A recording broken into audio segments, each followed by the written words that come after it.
I'm a 30-year-old woman, and I've been dating my partner Ethan 32M for 2 years now. Ethan is everything I could ever ask for in a partner: kind, hardworking, and endlessly patient. Unfortunately, none of that seems to matter to my parents. They've decided they don't approve of him, and honestly, I'm at my wit's end.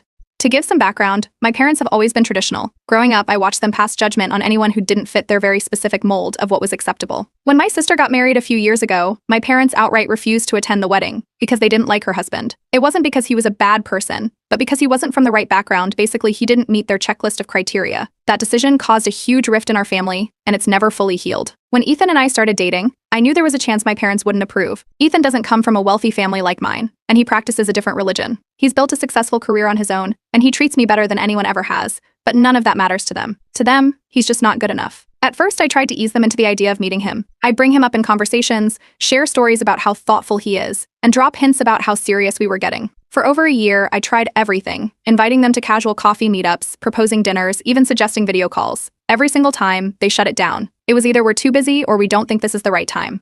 Ethan, bless him, has been nothing but patient throughout all of this. He told me he understood their hesitance and that he was willing to wait for them to come around. But as the months passed, I could see it was starting to wear on him. He'd never say it outright, but I knew it hurt him that my parents wouldn't even give him a chance. The tipping point came when I planned a family dinner, hoping to finally bridge the gap. I let my parents know well in advance, and while they weren't exactly enthusiastic, they didn't outright refuse. I thought that was progress. Ethan and I even picked out a nice restaurant that we knew they'd like. But then, just hours before we were supposed to meet, my mom called me to say they wouldn't be coming. No explanation, just a flat-out refusal. I was furious. After I hung up, I checked my email and saw a message from my dad. It was this long, passive-aggressive diatribe about how they would never approve of Ethan and how they were only looking out for my best interests. They made it sound like I was some naive child being led astray, which couldn't be further from the truth. I vented to my friends later that night, and they were just as frustrated as I was. One of them even joked that Ethan sounded like the dream boyfriend their parents wished they had. They encouraged me to take a stand and stop letting my parents dictate my life. Ethan, on the other hand, suggested that maybe it was time to step back and let my parents come to us when they were ready. He didn't want me to strain my relationship with them on his account. But here's the thing, I'm tired of waiting. It's been over a year, and they've made zero effort. I know my parents well enough to understand that if I don't push back, nothing will change, so I came up with a plan. My parents have a close-knit social circle, and their friends have always been more open-minded than they are. I grew up around these people, and I know they've always treated me with kindness and respect. If my parents won't give Ethan a chance, maybe their friends will. I decided to host a casual dinner party and invite some of my parents' closest friends. The idea was to let them see who Ethan really is. No filters, no preconceived notions. Ethan was on board with the plan, even though he admitted he was nervous. He said he wanted to make a good impression, not just for me but also because he hoped it might soften my parents' stance. I knew it was a gamble, but at this point I didn't see any other way to move forward. I sent out the invitations, careful not to make it sound too formal. Just a casual dinner with good food and company. The responses started rolling in, and to my relief, most of the guests said yes. My parents, however, were another story. When they found out about the party, they accused me of being manipulative. My mom called to say they wouldn't be attending because they didn't want to be part of my games. I didn't bother arguing. If they wanted to stick their heads in the sand, that was their choice. As the date of the dinner approached, Ethan and I threw ourselves into planning.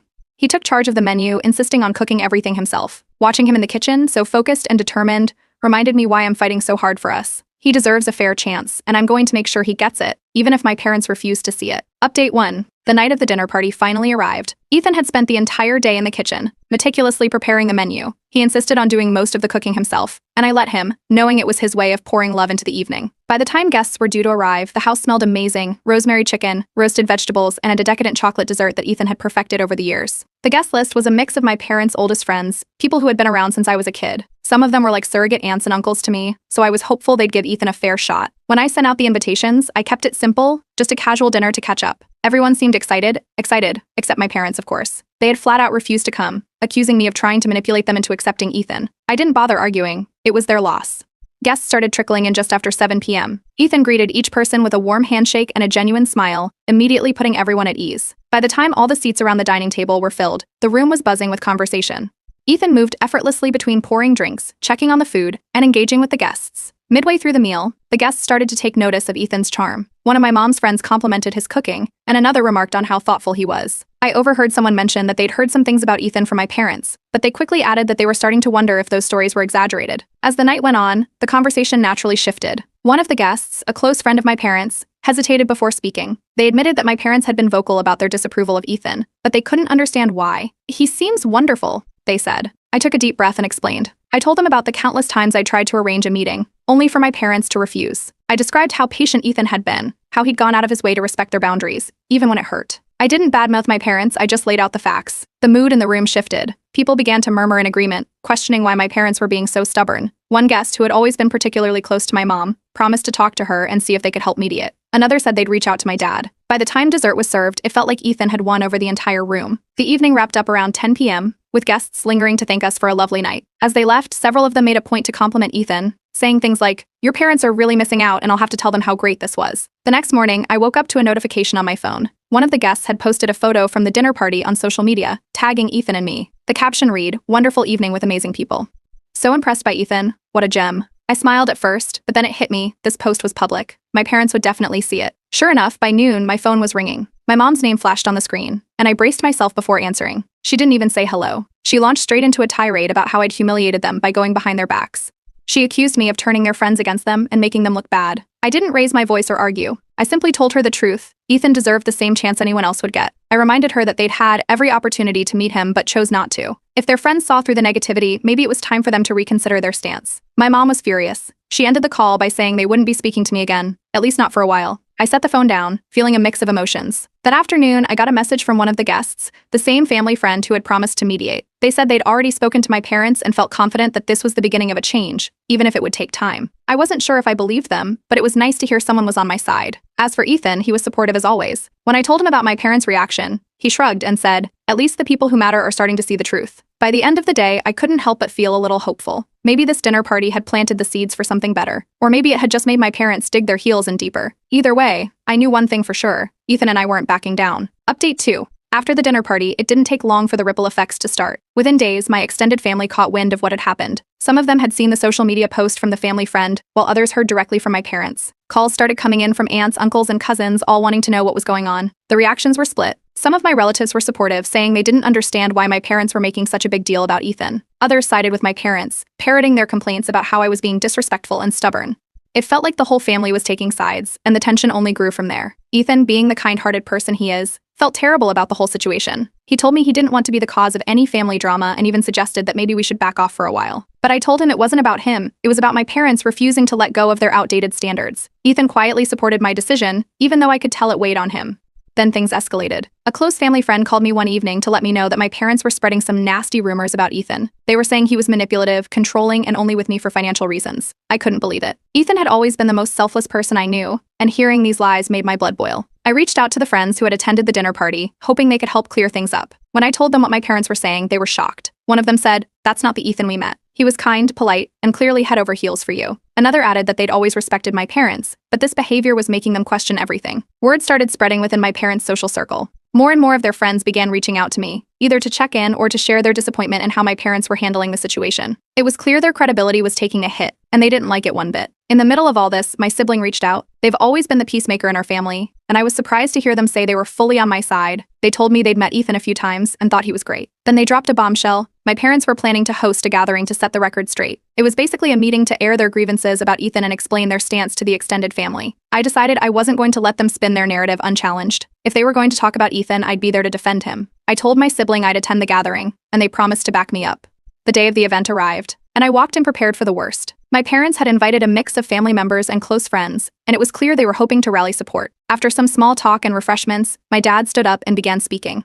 He started with vague comments about family values and making the right choices, but it didn't take long for him to start attacking Ethan directly. He accused him of being a bad influence, of manipulating me into turning against them, and of not being a good match for our family. I let him finish, then stood up. I didn't yell or get emotional, I just stated the facts. I talked about how Ethan had always treated me with love and respect, how he'd been nothing but patient with my parents despite their rejection, and how their refusal to meet him was based on shallow judgments, not reality. I also pointed out that many of the people in the room had met Ethan themselves and could vouch for his character. The room fell silent. Then, one of my parents' oldest friends spoke up. They said they'd been at the dinner party and thought Ethan was wonderful. Another person chimed in, saying they couldn't understand why my parents were so adamant in their disapproval. Before long, it felt like the entire room was turning against them. My mom tried to regain control of the situation, accusing me of being ungrateful and disrespectful. But the more they doubled down, the more isolated they seemed. Eventually, my parents stormed out, clearly embarrassed and furious. After they left, several people came up to me to show their support. One family friend said, "I've known your parents for decades, but I've never seen them act like this. Ethan seems like a great guy, and they're only hurting themselves by refusing to see it." Ethan wasn't at the event, but when I got home and told him what happened,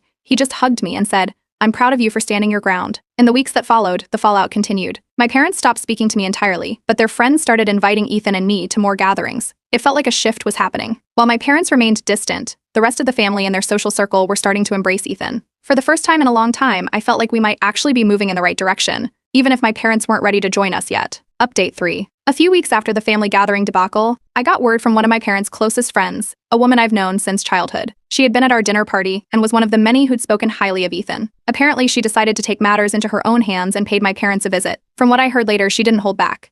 She brought up how gracious Ethan had been at the dinner party, and how unfair it was that my parents were refusing to even meet him. She pointed out that most of their friends were starting to question their stance, and it was becoming increasingly difficult to justify their behavior. My parents were reportedly defensive, but the conversation seemed to plant a seed. Soon after, I received an email from my mom. It wasn't an apology, but it was a clear attempt to extend an olive branch. She wanted to talk things over and suggested we meet for coffee. I was skeptical but agreed, hoping this might be the start of some progress. When we met, it didn't take long for the conversation to turn to Ethan. My mom repeated the same arguments I'd heard before, insisting he wasn't the right fit for our family. She leaned on vague reasons like his background and upbringing, completely ignoring his accomplishments and the kind of person he is. I couldn't stay silent. I reminded her of other family members whose partners didn't fit her so-called standards but were still welcomed with open arms. I listed examples, pointing out the glaring hypocrisy. Instead of addressing my points, she accused me of being ungrateful for everything they'd done for me. The conversation quickly became circular, and I realized we weren't going to get anywhere. I ended the meeting early, telling her I wasn't going to change my stance. Meanwhile, life outside of family drama was going well. Ethan received a big promotion at work, solidifying his already stable career. He was thrilled, and so was I. It felt like yet another reminder of how unfair my parents' judgment was. They refused to see all the ways Ethan was proving himself. Around the same time, my sibling decided to throw a party. They invited the whole family, including my parents and Ethan. When I heard my parents would be attending, I knew this could be another tense encounter, but I decided to go regardless. Ethan, ever the optimist, agreed to come along. The party started off well enough. Ethan and I arrived early to help my siblings set up, and soon the house was filled with family and friends. My parents arrived late, and while they greeted everyone else, they completely ignored Ethan and me. It was awkward, but we carried on as if nothing was wrong. Throughout the evening, it became clear that their behavior wasn't going unnoticed. Guests would glance at my parents and then at Ethan, clearly picking up on the tension. One cousin even pulled me aside to ask why they were acting so cold. I just shrugged and said, "That's a question for them, not me." At one point, Ethan was chatting with a group of guests when my parents walked by. They didn't even acknowledge his presence, which prompted one of the guests to ask me later, "What's their deal?" "Ethan's great." I told them it was a long story but that I appreciated their support. As the night went on, it became harder for my parents to maintain their facade. Other guests began commenting on how welcoming and warm Ethan was, contrasting it with my parents' frosty demeanor. It was clear they were feeling uncomfortable. They eventually left early, avoiding any direct confrontation. After they left, my sibling pulled me aside to commend me for standing my ground. They said it was clear to everyone at the party who the real problem was, and they were proud of how I handled myself. It felt good to have their support, especially after everything that had happened. In the weeks following the party, the dynamic within the family started to shift even more. Ethan and I were invited to more gatherings by extended family and family friends, many of whom made it clear they didn't share my parents' views.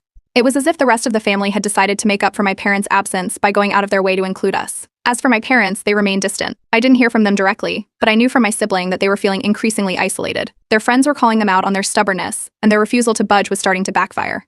It wasn't the resolution I'd hoped for, but it felt like a turning point. The people who mattered were standing by Ethan and me, and my parents were beginning to face the consequences of their choices. For the first time in a long time, I felt like we were moving forward, even if my parents weren't ready to join us yet. Update 4. After the party my sibling hosted, it didn't take long for word to spread about my parents' behavior. People who had attended the event started talking, sharing how obvious it was that my parents were going out of their way to ignore Ethan. Soon enough, even those who weren't there were hearing about it. The consensus was clear: my parents' actions were unfair, and they were doing more harm to themselves than anyone else. It wasn't just family who noticed the shift. My parents' friends, who had always been part of their tightly knit social circle, started pulling away. A few friends stopped responding to their invitations, while others declined to attend gatherings they hosted. It wasn't an outright boycott, but it was clear that people were distancing themselves. The friends who had been at our dinner party seemed especially disillusioned. One of them even told my sibling that they didn't want to enable my parents' behavior anymore. My parents, predictably, blamed me. They showed up at my door one afternoon, unannounced, demanding to know why I was turning everyone against them. I didn't react the way they expected. Instead of arguing, I calmly explained that their actions were the problem, not mine. I pointed out that people were drawing their own conclusions based on what they saw and heard, and I had no control over that. They didn't take it well. My dad accused me of being disrespectful, and my mom demanded an apology for the embarrassment I had caused. I refused, standing my ground. I told them that I wasn't going to apologize for standing by Ethan or for living my life the way I saw fit. The conversation ended with them storming out, vowing not to speak to me again unless I came to my senses. Ethan, ever supportive, suggested we take a short trip to get away from the drama. We booked a cabin in the mountains for a long weekend, and it was exactly what I needed. While we were there, I got a call from my sibling. They told me that my parents had missed out on a significant opportunity within their social circle. A prominent family friend had hosted an event, a networking opportunity my parents would never have skipped in the past, but they weren't invited. According to my sibling, this was a direct result of how their behavior was being perceived by the community. When we got back from the trip, I received a call from a family elder. They wanted to mediate, hoping to smooth things over between me and my parents. I was open to hearing them out, but when they brought up the idea of reconciliation, I made one thing clear: I wasn't backing down on Ethan. The elder promised to speak with my parents, but I knew it wouldn't be easy. A week later, I sent a final email to my parents. I outlined my boundaries and what I expected if they wanted to move forward. I was firm but respectful, letting them know that I wasn't going to tolerate the way they treated Ethan, or me, any longer. I explained that I valued our relationship, but it couldn't continue the way it was. I also made it clear that Ethan wasn't going anywhere, and if they wanted to be part of my life, they needed to make an effort. They never responded. For a while it stung, but I knew I'd done everything I could. Instead of dwelling on their silence, I focused on the people who were showing up for me and Ethan. Friends and extended family continued to invite us to events, and we found ourselves more included than ever. It felt like we were building our own community, one that was supportive and welcoming. Meanwhile, my parents tried to rebuild their social circle. They hosted a few gatherings, but attendance was noticeably sparse. The people who did show up were polite but distant, and it was clear that my parents were struggling to regain the standing they once had. My sibling encouraged them to apologize and make amends, but they remained as stubborn as ever. Over time, I began to see their behavior in a different light. It wasn't just about Ethan, it was about their own insecurities and need for control. They couldn't handle the idea of not being the ultimate authority in their children's lives, and instead of adapting, they doubled down on their rigidity. It was sad, but I knew it wasn't something I could fix. The family dynamic had shifted permanently, but I felt at peace. Ethan and I were thriving, surrounded by people who cared about us. I no longer felt the need to chase my parents' approval, and for the first time, I could focus entirely on the life we were building together. Update 5. A year has passed since everything with my parents came to a head, and looking back, it's hard to believe how much has changed. Ethan and I have grown even closer during this time, solidifying our relationship in ways I didn't think were possible. He's not just my partner, he's my teammate, my confidant, and the person who's been by my side through all the chaos. For months, there was radio silence from my parents. No calls, no texts, nothing. Then, just before the holidays, I received a card in the mail. It was from them, but it was vague and impersonal, the kind of card you'd send to an acquaintance. It wished me a happy holiday season and mentioned that they hoped I was doing well, but there was no mention of Ethan or any acknowledgement of the past year. I decided to respond politely. I sent back a short message thanking them for the card and wishing them the same. I didn't try to reopen any doors or press for more communication. It was a small step, but I didn't want to chase them anymore. I had spent too long trying to gain their approval, and I was done putting myself in that position. Meanwhile, the support Ethan and I received from family friends and extended family only grew. We were invited to countless dinners, parties, and gatherings, and people made a point of including Ethan. It felt like the community around us had embraced us fully, making up for the gap left by my parents. Ethan, ever gracious, made an effort to connect with everyone, and people couldn't stop raving about him. Then, my sibling dropped an unexpected announcement. They were organizing a family reunion. They wanted to bring everyone together, including my parents, Ethan, and me. I wasn't sure how I felt about it at first. The idea of being in the same room as my parents again after everything was daunting, but my sibling assured me that they wanted this to be a chance for healing, not more conflict. Ethan and I decided to attend. When we arrived at the venue, a cozy rented hall filled with decorations and the smell of catered food, we were greeted warmly by everyone. My parents showed up shortly after.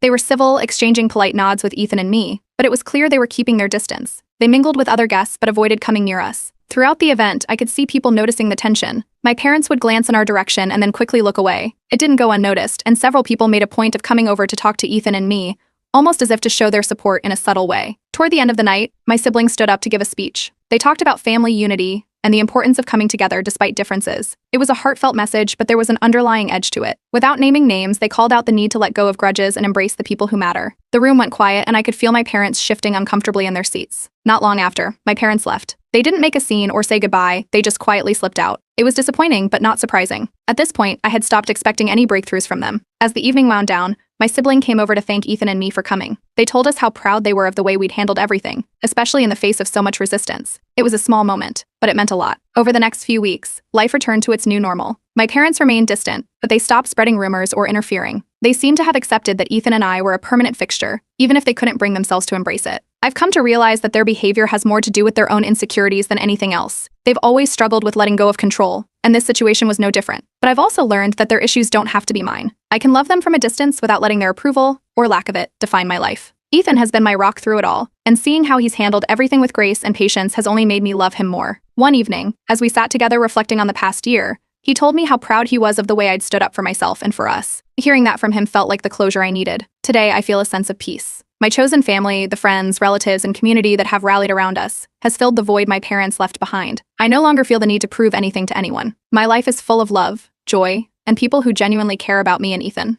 My parents may never fully come around, but that's okay. I've learned to move forward without regret, focusing on the life Ethan and I are building together. And honestly, it feels pretty incredible.